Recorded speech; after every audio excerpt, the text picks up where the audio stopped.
Hey everybody, welcome back to another episode of Knights of the Alternate Table. Today in this episode, we're going to be talking about what if Sweden won the Great Northern War? And yes, this is a relatively obscure topic. Most people don't know about the Great Northern War, but it's really interesting, and I hope you guys enjoy this video. Make sure to subscribe, like, and turn on notifications, because that would be great. And we're almost to 100 subscribers, so we're so close, so yeah, let's go. Woo! Meanwhile, in West Europe, there would be the War of the Spanish Succession, which would allow Sweden to easily gain an upper hand if they manage to get through and win. So, yeah, with the Great Northern War being Denmark, Poland, Lithuania, and Russia versus Sweden, the war would soon begin. So how would Sweden win the Great Northern War? Well, by following up their victory at Narva, this would lead Peter the Great in a terrible situation, with his army being completely destroyed and no way for him to do the standard Russian strategy of retreat and destroy everything. So Charles XII, or Carlos Rex if you want to make obscure references, makes it over and would slowly start defeating the Russian army everyone they raid. Poland and Lithuania, meanwhile, would start invading modern-day Latvia, but Charles XII would continue marching on Moscow. With being so close to Moscow, and without Peter the Great being able to raise an army that could crush it, this would effectively help destroy Peter the Great and his reputation, no longer being called Peter the Great in this timeline, but more of Peter the Failure along those lines. Peter the Great, seeing his popularity fleeting and fearing that if Charles XII manages to catch him, that he would just kill him and replace a puppet on the throne, would quickly try and flee to Siberia to raise more support, to try and gather another army, till inevitably Charles XII manages to capture Russia and make it into a puppet state. Meanwhile, Prussia, already being close to Sweden, even though some territory of Sweden in Prussian lands make a rocky relationship, they're still good with a good land grab. So they would also declare war on Poland and Lithuania. And quickly, Sweden would slowly take more and more land, much along the same path in our timeline, replacing the Augustus the Strong with the puppet king that he replaced in our timeline.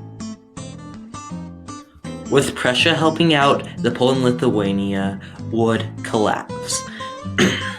With Prussia taking more land from them and having a more experienced army, as they did in our timeline, them and Sweden combined would quickly start crumbling Poland and Lithuania around them.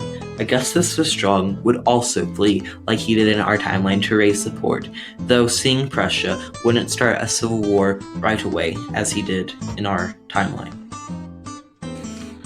Sweden would take most of the Balkan territories, as long as the rest of Finland and Ingria. Meanwhile, Prussia would connect its two outgoing borders.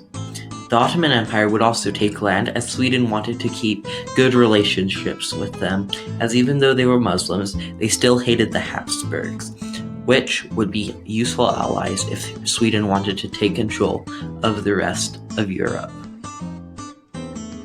Meanwhile, both Poland and Russia would be puppeted by a Swedish-sponsored monarch.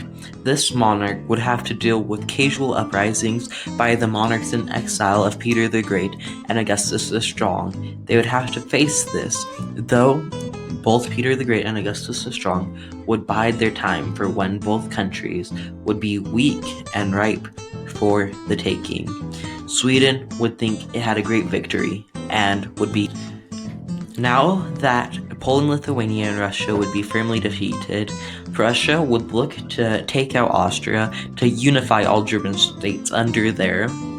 Sweden would look at Austria and the Habsburgs as the only nation left keeping them from global victory, and the Ottoman Empire would see the Habsburgs as a long, bitter rival that they would need to take down. Meanwhile, with the War of the Spanish Succession over, Prussia and Sweden would see their time to strike.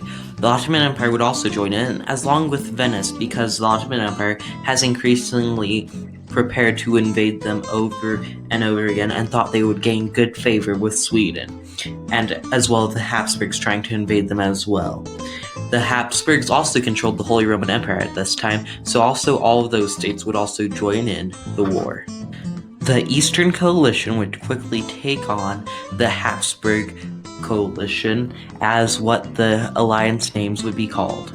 Prussia would make the most gains, though both the Ottoman Empire would take much land quick, as well as Venice.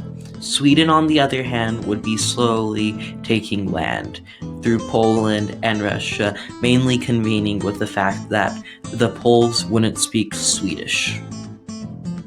Meanwhile, France would also join the Eastern Coalition, as they saw this as a way to get a quick land grab from the Habsburgs and mainly the HRE.